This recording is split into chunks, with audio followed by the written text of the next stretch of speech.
దహన బలి అర్పించి తర్వాత నువ్వేం చేయాలో నేను నీకు చెప్తా. అంటే ఈ మాట మీకు ఏం చెప్పాలంటే, నిన్ను రాజుగా పరిచయం చేస్తా, రాజుగా పరిచయం చేస్తా. ఈ మాట చెప్పాడు. సమూయేలు వెళ్ళిపోయాడు. ఈలోగా ఫిలిష్తీయులు, అమ్మోనీయులు వస్తారు యుద్ధం మీదకి. అమ్మోనీయులు ఇజ్రాయేలు మీదకి దండెత్తి వచ్చారు. అమ్మోనీయుల రాజు అయిన నాహాషు, అమ్మోనీయుల రాజు పేరు నాహాషు, ఈయన దండెత్తి వచ్చాడు. సౌలు తన పొలంలో ఉన్నాడు, పశువులను మేపుకుంటున్నాడు. ఆయన వచ్చేసి హడావుడి చేసేస్తున్నాడు, ఇజ్రాయేలును అవమానపరుస్తానంటున్నాడు. ఇది ఆ నోట ఈ నోట సౌలు దగ్గరకు వచ్చింది. సౌలు పరాక్రమవంతుడై వెళ్ళాడు, నాహాషును దెబ్బకు ఓడించాడు. ఆ రోజున జనులందరూ సంతోషించారు. స్తోత్రం. సౌలునకు పట్టాభిషేకము కూడా చేశారు. చపలుడు మయంపరుదాం. అభిషేకము వేరు, పట్టాభిషేకం వేరు. రామాలో సమూయేలు దగ్గరకు వచ్చినాక రామాలో సౌలుని అభిషేకించాడు. అమ్మోనీల రాజైన నాహాషును యుద్ధములో ఓడించిన తర్వాత ఆయనను రాజుగా పట్టాభిషేకము చేశారు. బాగుంది. సమూయేలు చెప్పాడు కదా గిబియోని వెళ్ళమని. రాజుగా పట్టాభిషేకం అయిన తరువాత 2 సంవత్సరాలు పరిపాలించాడు. ఆ తరువాత ఫిలిష్తీయులు ఒక్కసారిగా దండెత్తి ఇజ్రాయెల్ దేశం మీదకి వచ్చారు. గిబియోనులో ఉన్నాడు సౌలు.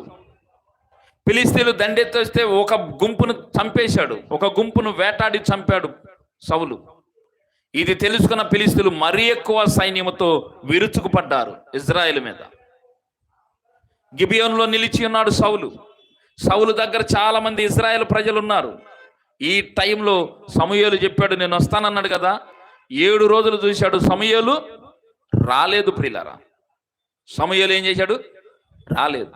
సమూయేలు రావటం లేట్ అయింది. ఇదే టైంలో యుద్ధానికి దిగిన ఫిలిష్తీయులు ఊరుకోట్ల, ఫిలిష్తీయుల మీదకి వచ్చేస్తున్నారు. ఈ ఫిలిష్తీయులు వస్తున్నప్పటికీ ఇజ్రాయేలు ప్రజలు, అప్పుడు దాకా సౌలు పక్షమున ఉన్నవారు భయపడి చెల్లాచెదరైపోతున్నారు. ఇప్పుడు యుద్ధమునకు దిగండి అని ఒక పిలుపు రావాలి. పిలుపు వస్తే ఇజ్రాయేలు తిరగబడతారు. పిలుపు రావాలంటే సమూయేలు రావాలి. సమూయేలు వచ్చి బలులు అర్పించాలి. సమూయేలు రాలేదు, ఫిలిష్తీయులు వస్తున్నారు, ఇజ్రాయేల్ ప్రజలు చెదిరిపోతున్నారు. ఈ సమయంలో ఒక్క క్షణము కూడా ఆలోచన చేయకుండా సౌలు ఏం చేశాడంటే దహన బలులను అర్పించేశాడు. ప్రవక్త అర్పించాల్సిన దహన బలి సౌలు అర్పించాడు. కొన్నాళ్ళు మన మందిరానికి వెళ్ళిపోతే మనలో వచ్చేటువంటి పాడుద్రపు జబ్బే ఇది. దేవుని సేవకుని పోస్టులోనికి మనం వెళ్ళిపోతాం. దేవుని సేవకునిగా మనల్ని మనము ప్రకటించుకుంటాం. సువార్త చెబుతాం, లేకపోతే ప్రార్థన చేస్తాం. ఎవరు చేయాల్సిన పని వాళ్ళు చేయాలి. ప్రవక్త అయిన సమూయేలు చెప్పాడు, నేను వస్తాను అన్నాడు. ఆమేన్. వచ్చినా రాకపోయినా దహన బలి అర్పించే పని సౌలుది కానే కాదు. కానీ సౌలు సొంత తెలివితేటలు ఉపయోగించి ఏమాత్రము కూడా ఆలోచన చేయకుండా దహన బలిని అర్పించాడు. నీ ఆత్మీయ జీవితంలో ఇలాంటి పొరపాటు చేస్తున్నావేమో ఈరోజు ఆలోచన చేయి. దేవుని యొద్ద ఒక కన్ఫర్మేషన్ తీసుకున్నాకే, ఒక కన్ఫామ్గా నీకు ఐడియా ఉన్నప్పుడే ఈ దేవుని పని చేయుటకు ముందుకు రావాలి. దేవుడు మనల్ని దీవించును గాక. హల్లెలూయా. మందిరంలో అన్ని పనులు నాయనని కొంతమంది చుట్టేస్తారు. ఏ పనికి నిన్ను కేటాయించారు, ఏ పనిలో నువ్వు నిమగ్నమై ఉండాలో ఆ పనిలో నువ్వు నిమగ్నమై ఉండాలి. దేవుడు మనల్ని దీవించును గాక. స్తోత్రం. సౌలు దహన బలి అర్పించి అయిపోయింది. ఇటు తిరగగానే సమూయేలు వచ్చాడు. ఏమండి? సమూయేలు వచ్చాడు. సమూయేలు వచ్చిన తర్వాత సమూయేలుకి శుభాభివందనాలు చెప్తున్నాడు సౌలు. సౌలు అన్నాడు, నువ్వు దేవునికి విరుద్ధమైన పని చేశావు కాబట్టి నీ రాజ్యము నీ యొద్ద నిలవదు అన్నాడు. పక్కన ఎవరున్నారు? ఫిలిష్తీయులు ఉన్నారు. ఆ మాట చెప్పి సమూయేలు వెళ్ళిపోయాడు. ఫిలిస్తీన్ల మీద యుద్ధానికి సౌలు వెళ్ళిపోయాడు. సౌలు దాన్ని ఈజీగా తీసుకున్నాడు. 1 సమూయేలు గ్రంథం 15వ అధ్యాయం 9వ వచనం. సౌలును జనులను కూడి అగగును గొర్రెలలోను ఎడ్లలోను గొర్రె పిల్లలు మొదలైన వాటిలోను మంచి వాటిని నిర్మూలము చేయక కడగా నుంచి పనికిరాని నీచ పశువులన్నిటినీ నిర్మూలము చేసిరి. ఆగండి, ఇక్కడ సందర్భం ఏంటంటే అక్కడ పొరపాటు జరిగింది. దానికి సమూయేలు చెప్పాడు, నీ రాజ్యము నీ యొద్ద నిలవదన్నాడు. సమూయేలు తన దారిని తాను వెళ్ళిపోయాడు. ఇది సౌలు రాజైనాక చేసిన మొట్టమొదటి దోషం. సౌలును దేవుడు సమూయేలు రాజుగా అభిషేకించిన తర్వాత ఆ తర్వాత ఫిలిస్తీన్లు యుద్ధమునకు వచ్చినప్పుడు ఫిలిస్తీన్లను వాడగొట్టాడు. అప్పుడు ఆయనను రాజుగా పట్టాభిషేకం చేశాడు. పట్టాభిషేకం అయిన 2 సంవత్సరాలకే సౌలు పొరపాట్లు చేయటం ప్రారంభించాడు. దేవునికి వ్యతిరేకంగా దోషం చేయటం ప్రారంభించాడు. ఆ మొదటి దోషం దహన బలి అర్పించాడు. ఇప్పుడు 2వ పని అప్పచెప్తున్నాడు దేవుడు సౌలుకి. అంటే నా ఇజ్రాయేలు ప్రజలు ఐగుప్తు దేశం నుండి కనానుకు వచ్చే సమయంలో అమాలేకులు అనేవాళ్ళు వీళ్ళను బహుగా ఇబ్బంది పెట్టారు. ఇజ్రాయేలును ఎంతగానో శ్రమ పెట్టారు. కనుక అది నేను మర్చిపోలేదు. ఇప్పుడు నువ్వు రాజుగా ఉన్నావు గనక నీకు ఒక పని అప్పచెబుతున్నా. నువ్వు అమాలేకుల మీదకి వెళ్ళిపోయి వాళ్ళకు నిర్మూలన చేయమన్నాడు. దేవుడు అన్నాడు, పగ తీర్చుట నా పని అన్నాడు. Praise the lord. పగ తీర్చుట, కీడునకు ప్రతి కీడు చేస్తానని నీవు అనుకొనవద్దన్నాడు. పగ తీర్చుట నా పని అన్నాడు. అమాలేకీలు ఇజ్రాయేలు కనాను యాత్రలో ఉన్నప్పుడు వారిని ఎంతగానో బాధపరిచారు. అది మనసులో పెట్టుకున్నాడు దేవుడు. సమయము ఆసన్నమైనప్పుడు వారి మీద పగ తీర్చుకోవడానికి దేవుడు కదులుతున్నాడు. ఇజ్రాయేలీలు అమాలేకీల జోలికి వెళ్ళలేదు. అమాలేకులే ఇజ్రాయేలు జోలికి వచ్చారు. ఎక్కడొచ్చారు? రెఫీదీములో వచ్చారు. ఎక్కడొచ్చారు? రెఫీదీములో వచ్చారు. వాళ్ళు బహుగా ఇబ్బంది పెట్టారు ఇజ్రాయేలీని. తుది విజయం ఇజ్రాయేల్ది అయినప్పటికీ దారినే వెళ్ళేవారిని అనవసరముగా బాధ పెట్టారు కనుక దేవుడు ఆ విషయంలో అమాలేకీలను గుర్తుపెట్టుకున్నాడు.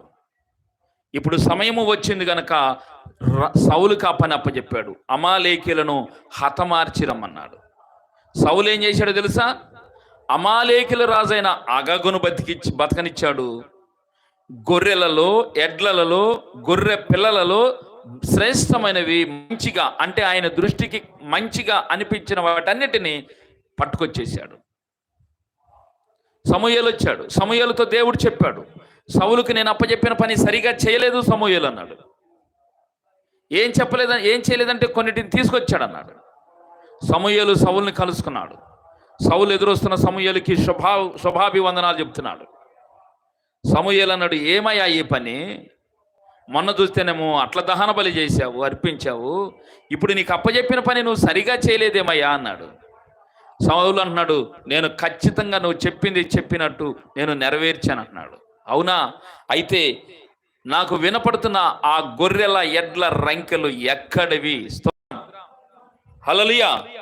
నాకు వినపడుతున్న ఆ గొర్రెల శబ్దము, ఆ ఎడ్ల రంకెల శబ్దం ఎక్కడివి అంటే అప్పుడు సౌలు వణికిపోతూ అంటున్నాడు, ఇది నేను చేయలేదు, ఆ వచ్చిన వారిలో పెద్దలు జనులు చెప్పారు కాబట్టి వాళ్ళ మాట ప్రకారం తీసుకొచ్చా.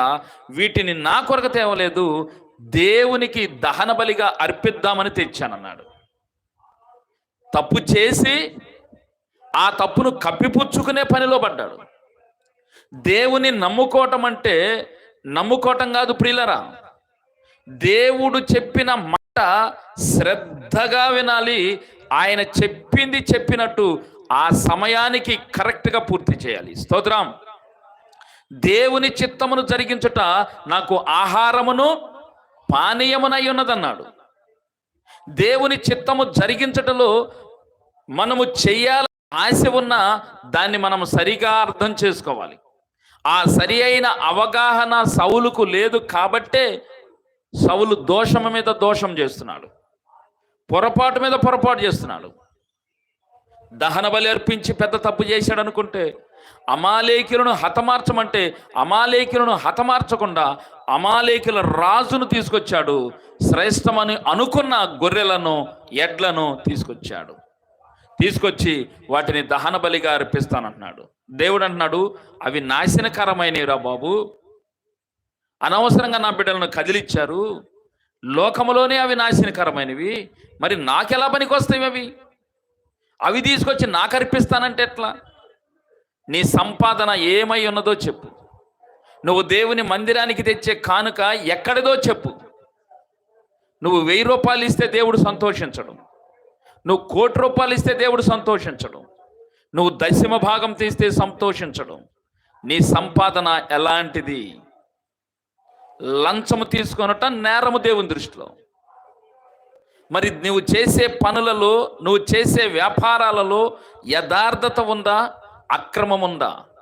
అక్రమమైన సంపాదన తీసుకొచ్చి దేవుని మందిరానికో, దేవుని సేవకునికో, దేవునికో ఖర్చు పెట్టాను అనుకుంటే దేవుడు దాన్ని నిషిద్ధమైనది అంటాడు. ఆమేన్. నాశనకరమైన అమాలేకులకు సంబంధించింది నాకు అర్పిస్తానవంటమేంటి? అది నాకెందుకు? బలులర్పించుట కంటే మాట వినుట శ్రేష్టం. నువ్వు మాట వినుట యందు ఆనందిస్తాడు తప్ప బలులర్పించుట యందు దేవుడు ఆనందించడు. బలులు ఎందుకు అంటే నీ దోషము క్షమించబడటానికి. ఆల్రెడీ నువ్వు తప్పు చేసావు కాబట్టి ఆ తప్పున క్షమాపణ కొరకు బలులు. మళ్ళీ బలులు అర్పించేక్కడ కూడా తప్పు చేస్తే ఎలా? నేను నాశనకరమని చెప్పినప్పుడు వాటిని తీసుకొచ్చి నాకు దహన బలి అర్పిస్తానంటావేంటి? కాబట్టి నిన్ను రాజుగా నియమించినందుకు దేవుడు పశ్చాత్తాపడుతున్నాడు.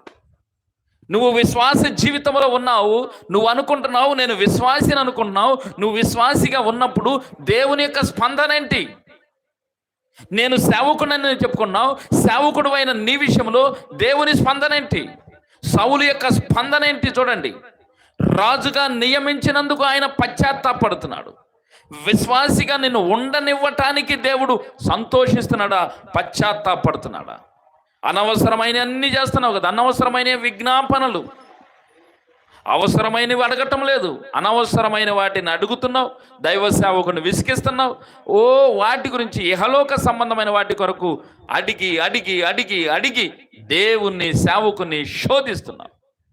పర సంబంధమైన వాటిని అడిగితే నువ్వు ధన్యుడు. సౌలులాగా నీ ప్రవర్తన ఉందేమో ఒకసారి ఆలోచన చేయండి. రాత్రి దేవుడు ప్రేమించి కోరుకున్నాడు సౌల్ని, అలాగే దేవుడు ప్రేమించి కోరుకున్నాడు మనలను. మన కొరకు ఆయన బలి అయిపోయాడు.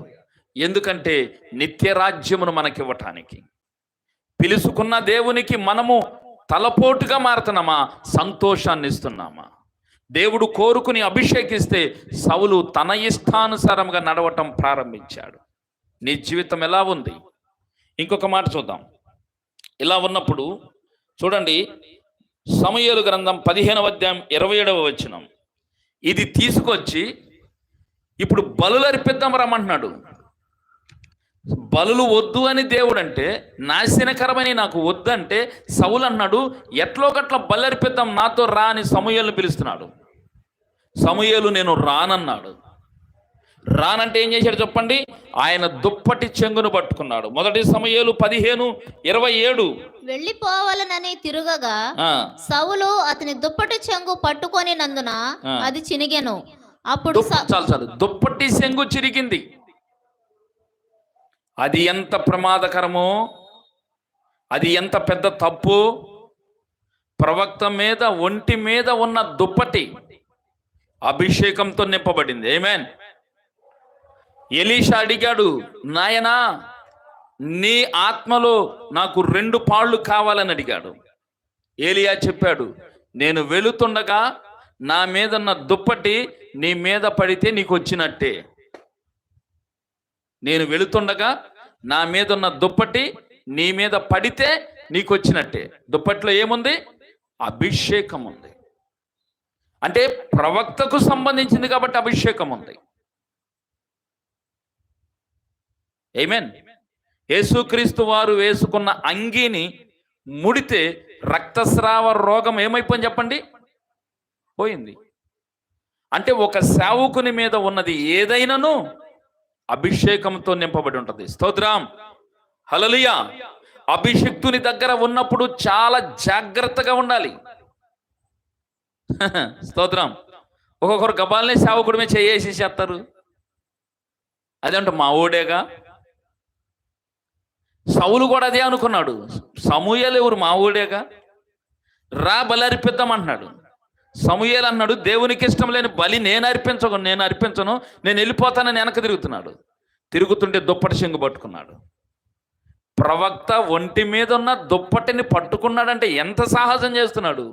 మీరు చూడండి, సౌలు జీవితంలో తప్పుల మీద తప్పులు, ప్రమాదకరమైన దోషములు చేసుకుంటూ వెళ్తున్నాడు. ఈ రాత్రి మాట ఎందుకు చెబుతున్నాడంటే, ఆత్మీయ జీవితంలో ఉన్న నీవు ఇప్పటి వరకు ఒక అవగాహనతో ఉన్నావు. ఏమంటే, నేను భక్తిలో ఉన్నాను, నేను దేవుని బిడ్డగా ఉన్నాను, దేవునికి ఇష్టమైన బిడ్డగా ఉన్నాను, నేను నిత్యరాజ్యం చేరతాను అన్న కాన్ఫిడెన్స్లో ఉన్నావు. కానీ దేవుడు అంటున్నాడు, అలాగుంటే నువ్వు ధన్యుడివే. లేక ఒకవేళ సౌలులాగా ఉందేమో ఆలోచన చేయి.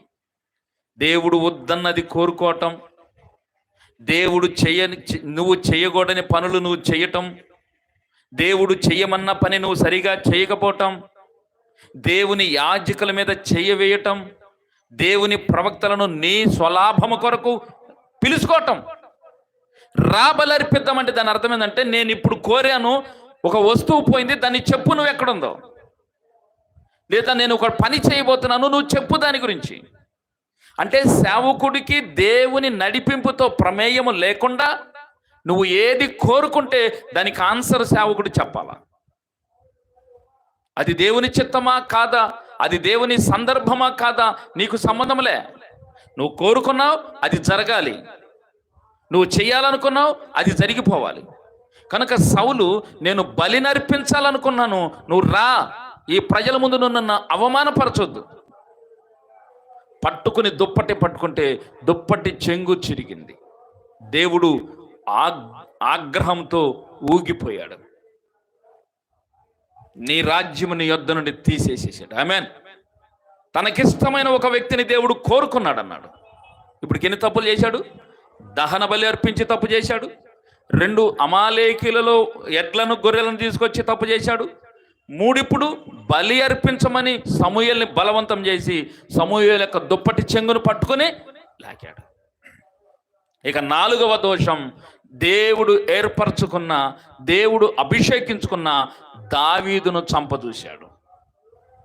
పాపం ఏమవుతుంది చెప్పండి? క్రమక్రమముగా గ్రోత్ అయ్యి పీక్ స్టేజ్కి వెళ్ళిపోతుంది. వాని మొదటి స్థితి కంటే కడపటి స్థితి బహుఘోరంగా ఉంటుంది. సమూయేలు ఉన్నాడు, ప్రవక్త ఉన్నాడు, ఆయన ద్వారానే దేవుడు నన్ను రాజుగా అభిషేకించుకున్నాడు, కాబట్టి నేను ఏ పని చేస్తున్నా ప్రవక్త సలహా తీసుకుందాం అన్న ఆలోచన సరళి సౌలు మర్చిపోయాడు. ఆత్మీయ జీవితంలో కూడా దేవుని సేవకుని సలహా తీసుకునే లక్షణం నీకుండాలి. ఆత్మ సంబంధముగా నువ్వు ఎలా ఎదగాలో, దేవుని దగ్గర ఎలా నడుచుకోవాలో, దేవుని బిడ్డల ఎడల నువ్వు ఎలా నడుచుకోవాలో ఖచ్చితంగా నీకు ఆత్మీయ నాయకుడు నీకు సలహాదారుడుగా ఉండాలి. ఆత్మీయ నాయకుడు తన సలహా చెప్పకూడదు సుమా, ఆయన దేవుని దగ్గర విచారణ చేసి చెప్పాలి. Praise the lord. సమూయేలు ప్రవక్త దేవుని దగ్గర అడగకుండా ఏ ఒక్క మాట కూడా చెప్పడు. కానీ రాజైన తర్వాత సౌలు సమూయేలుని పట్టించుకోవటం మానేశాడు. కనుక ఈయనలో పాపము పెరగటం ప్రారంభమైంది. ఇప్పుడు స్వయముగా దేవుడు కోరుకుని అభిషేకించిన చిన్నవాడైన దావీదును చంపటానికి యత్నం చేశాడు. ఒక పర్యాయము కాదే, పలు పర్యాయాలు దావీదును చంపాలనుకున్నాడు. దావీదు అన్నాడు, అభిషిక్తుడిని నేను చంపను. ఆమేన్, ఆమేన్. అభిషిక్తుడిని నేను చంపను. చిన్నవాడైన దావీదులో నుండి సౌలు నేర్చుకోవలసిన గుణపాఠాలు. ఆడెంతరా, వాడు మనకు చెప్పేంతడా? వాడు వయసు సరిపోద్దా? వాడు చదువు సరిపోద్దా? వాడు ఏ పార్టీవాడు మనకు చెప్పటానికని కొంతమంది ఫీల్ అవుతారు. చెబుతున్న మాటను పక్కన పెట్టేస్తారు. ఎందుకు పక్కన పెడుతున్నారంటే, వీడు వయసు ఎంత, వీడు అనుభవం ఎంత, వీడి క్వాలిఫికేషన్ ఎంత అని పక్కన పెట్టేసి ఆత్మీయ జీవితంలో నష్టానికి లోనైపోతుంది. సౌలు రాజైన తర్వాత 4 దోషములు చేశాడు. ఆ దోషములు కూడా ఒకదానెంబటి ఒకటి పెరుగుతున్నాయి. దీనికి కారణం చేత దేవుడు ఏం చేశాడు చెప్పనా? సౌలుతో మాట్లాడటం మానేశాడు. Praise the lord. మనము దోషం చేస్తే దేవుడు చేసే మొట్టమొదటి పని మాట్లాడటం మానేస్తాడు. దేవుడు మనతో మాట్లాడే అనుభవము కలిగిన వారికి అది ఎంత బాధో తెలిసింది. నీ భర్త నీతో మాట్లాడకపోతే నీకు పెద్ద అనిపించకపోవచ్చు, నీ భార్య నీతో మాట్లాడకపోతే నీకు పెద్దగా అనిపించకపోవచ్చు, నీ బిడ్డలు నీతో మాట్లాడకపోతే అనిపించకపోవచ్చు, నీ తండ్రి నీతో మాట్లాడకపోతే పెద్ద సమస్య అనిపించకపోవచ్చేమో, కానీ దేవుడు మాట్లాడటం అనే అనుభూతిలోకి వస్తే, దేవుడు మాట్లాడకపోతే అది భయంకరమైన నిశ్శబ్ద యుగం. దాన్ని తట్టుకోగలిగే కెపాసిటీ ఆత్మీయులకు ఉండదు. ఆమేన్. ఆత్మీయులకు బాగా అవసరమైందంటే దేవుని స్వరము వినటం. అది బాగా ప్రీతికరం. కానీ సౌలుకి అవేమీ పట్టలేదు. దేవుడు మాట్లాడుతున్నాడా మాట్లాడతలేదా అనవసరం. ఆయనకి రాజ్యమే ముఖ్యం, రాజ్యాధికారమే ముఖ్యం. ముగిస్తా. 2 సంవత్సరాలే పరిపాలించాడు. 2 సంవత్సరాలు పరిపాలించినాక అన్ని దోషాలు చేసుకుంటూ వచ్చాడు. వెంపటెంపటే దోషాలు చేశాడు. కనుక దేవుడు కొట్టిపడేశాడు. ఇంచుమించుగా 30 సంవత్సరాలు లేదా 25 సంవత్సరాలు దేవుని స్వరము వినకుండా సౌలు బతికేశాడు. ముగిస్తా. లాస్ట్ స్టేజ్లో ఫిలిష్తీయులు ఒకసారిగా దండెత్తి సౌలు మీదకి వచ్చాడు. సౌలు బలహీనుడు అయిపోయాడు అప్పటికి. ఎందుకంటే బలపరిచే సమూయేలు చచ్చిపోయాడు, దేవుని వాక్కు లేదు, దేవుని గురించి మాట అందట్లేదు. కాబట్టి అన్ని విధాల బలహీనుడైపోయాడు సౌలు. ఫిలిష్తీయులందరూ దండెత్తి వచ్చారు. దావీదుంటే దావీదునేమో చంపాలనుకుంటే దావీదు పారిపోయాడు. ఇప్పుడు సౌలుకి ఎక్కడ లేని భయం వచ్చేసి ఇప్పుడు దేవుని వాక్కు అవసరమైంది సౌలుకి. వెతుకుతున్నాడు ఎక్కడ దేవుని వాక్కు వచ్చిందని. కర్ణపిశాచిగల దగ్గరికి వెళ్తున్నాడు, సోదిగండ్ర దగ్గరికి వెళ్తున్నాడు. ఏ రూపంలో అయినా దేవుడు మాట్లాడతాడేమోనంటే దేవుడు మాట్లాడటం మానేసి చానాలైంది. అది గమనించుకోలేకపోయాడు సౌలు. తహతహలాడుతుంది సౌలు యొక్క ప్రాణం. తెల్లారితే ఏమైపోద్దో, కాసేపు అయితే ఏమైపోద్దో టెన్షన్ పడిపోతున్నాడు. ఈ సమయంలో ఆయనకు ఒక చల్లని వార్త ఏంటంటే, ఒక ఊరిలో కర్ణపిశాచి ఉంది ఒక ఆమె దగ్గరికి రహస్యముగా వెళ్ళాడు. వెళ్ళి నాకు ఒక వ్యక్తి కావాలి, చనిపోయిన వ్యక్తి, ఆయన్ని బయటికి పిలవమంటే అప్పుడు సమూయేలు బయటకు వచ్చాడు. దీని మీద చాలా రకాల ఆర్గ్యూ పెడతారు కొంతమంది. ఒక సైతానుడు పిలిస్తే ప్రవక్త రావటం ఏంటని. కాదండి, అక్కడ సౌలుకి అవసరం సమూయేలు. సమూయేలు వస్తేనే సౌలు నెక్స్ట్ స్టెప్ ఏంటో సౌలుకి అర్థమవుతుంది. దేవుని మాట ప్రకటించే వాళ్ళు కావాలి. కనుక దేవుడే పర్మిషన్ ఇచ్చి సమూయేలు ఆత్మను బయటికి తీసుకొచ్చాడు. అప్పుడు సమూయేలు చెప్పాడు, ఎందుకు నాతో నీకేం పని? నన్ను వద్దనుకున్నావు కదా. నన్ను వద్దనుకున్నప్పుడే దేవుడు కూడా వదిలేశాడు నిన్ను. ఇప్పుడు అవసరమైన వచ్చావా? కాబట్టి దేవుడు చెప్తున్నాడు, రేపీ టయానికి నువ్వు నీ కుమారులు నాతోనే ఉంటారు. ఆమేన్. దేవుని వాక్కు నీకు వినపడినప్పుడు దాన్ని నిర్లక్ష్యం చేసావంటే ప్రమాదంలో చిక్కుకున్నావని అర్థం. దేవుని వాక్కు ఆగిపోయింది. ఆగిపోయినాక నువ్వు చక్కగా నడుస్తున్నట్టే ఉంటుంది. థ్రెట్ సమయంలో, నిర్ణీత కాలంలో నువ్వు మరణమునకు దారితీస్తావు. కనుక దేవుని సన్నిధికి రావటం ఎంత ప్రాముఖ్యమో ప్రియదేవుని బిడ్డ, దేవుని సన్నిధిలో మర్యాదగా, దేవుని నియమముగా, దేవుని నిబంధన ప్రకారం, దేవుని క్రమం ప్రకారం, దేవుని చిత్త ప్రకారం నడవటం అంతకంటే ప్రాముఖ్యమైనది. సౌలు జీవితం మనకు ఒక ముంగుర్తు. దేనికంటే ఒక ప్రమాద హెచ్చరిక జెండా సౌలు జీవితం. ఆయన అధికారం రాకముందు ఒక రకం ఉన్నాడు, అధికారం వచ్చినాక టోటల్ లైఫ్ మార్చేసుకున్నాడు. నువ్వు విశ్వాసిగా కాకముందు ఒక లైఫ్ ఉండొచ్చు, విశ్వాసి అయినాక నీ ఇష్టానుసారంగా నువ్వు చేస్తున్నావేమో భక్తి, నువ్వు అనుకున్నదల్లా సత్యమే అనిపిస్తుందేమో, సౌలులాగా పతనమైపోతావు. ఆలోచన చేద్దాం. ఇజ్రాయేలీలే రాజును కోరుకుని తప్పు చేస్తే మొట్టమొదటి రాజుగా దేవుడు ఎంపిక చేసిన సౌలు దేవుని చిత్తమును నిర్లక్ష్యం చేశాడు. ఈ రాత్రి కొన్ని నిమిషాలు దేవుడు మనతో మాట్లాడాడు. అందుకు దేవునికి స్తోత్రం. ప్రియ దేవుని బిడ్డలారా, సౌలు జీవితాన్ని, నీ జీవితాన్ని ప్రక్కన పెట్టుకో. సౌలు తన జీవితంలో ప్రాముఖ్యంగా ఆయన చేసిన 4 దోషములు. తన పని కానటువంటి, సేవకులు చేయాల్సినటువంటి పని, దహన బలిని అర్పించాడు. విశ్వాసిగా నీవు ఉన్నప్పుడు నీ పని ఏదో, నీ పని కానిదేదో నువ్వు గుర్తించగలుగుతున్నావా? సేవకుడిగా ఉన్నప్పుడు దేవుడు నీకు అప్పగించిన స్థలమేదో, నీకు అప్పగింపని స్థలములేవో గుర్తించగలుగుతున్నావా? అందరూ ఎక్కడ పడితే అక్కడ మందిరాలు వేస్తున్నారు, నేను కూడా గొప్ప పరిచారకుని, సేవకుని అనిపించుకోవటానికి అనేక స్థలాలలో మందిరాలు వేసేస్తాం అని నువ్వు అనుకుంటున్నావేమో.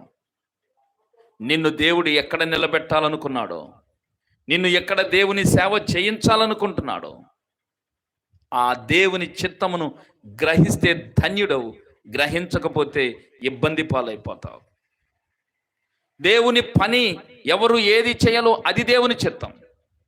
అందుకు మోషే కనాను దేశము దాకా తీసుకొచ్చి మోయాబు మైదానములోనే చచ్చిపోయాడు. దేవుని చిత్తం అంతవరకే. దావీదు యెరూషలేమును సంపాదించాడు. దేవుని మందిరము కట్టకూడదని దేవుడు చెప్పాడు, ఆగిపోయాడు. మరి నీ పరిస్థితి ఏంటి? ఒకసారి ఆలోచన చేద్దావా? యోసేపు లాగుందా, లేక సౌలులాగా నీ జీవితం ఉందా? యోసేపు కరెక్ట్గా దేవుడు చెప్పినట్టు చేసుకుంటూ వచ్చాడు. ఒక అద్భుతమైనటువంటి మంచి జీవితాన్ని ఫలించి వెళ్ళాడు. సౌలు జీవితంలో దేవుని చిత్తమును పక్కన పెట్టేశాడు. సేవకుడు తను చేయకూడని పని దహన బలిని అర్పించాడు. ఏమోలే, చేస్తే చేశాడులే, ఇకనైనా సరి చేసుకుంటాడులే అని దేవుడు మరొక అవకాశం ఇచ్చి అమాలేకులందరినీ హతమార్చిరమని చెబితే అమాలేకుల రాజైన అగగును తీసుకొచ్చాడు. గొర్రెలను, ఎడ్లను, అతనికి శ్రేష్టమనిపించిన వాటిని తీసుకొచ్చాడు. దేవుడు చెప్పిన పని సరిగా చేయలేదు. చేయకపోగా దాన్ని ఏదో ఒక వంక చెప్పి దాని తప్పును కప్పిపుచ్చుకోవాలనుకున్నాడు. అది ఒక దోషం అయితే, రెండవ దోషం ప్రవక్తకు ఇష్టము లేని బలులు అర్పించమని ప్రవక్తను బలవంతం చేశాడు. ప్రవక్త యొక్క దుప్పటి చెంగును పట్టుకుని లాగాడు. ఇది చాలదన్నట్టు దేవుడు అభిషేకించిన దావీదును చంపదూశాడు. పాపము చూశారా? ఒకటి గ్రోత్ అవుతుంది.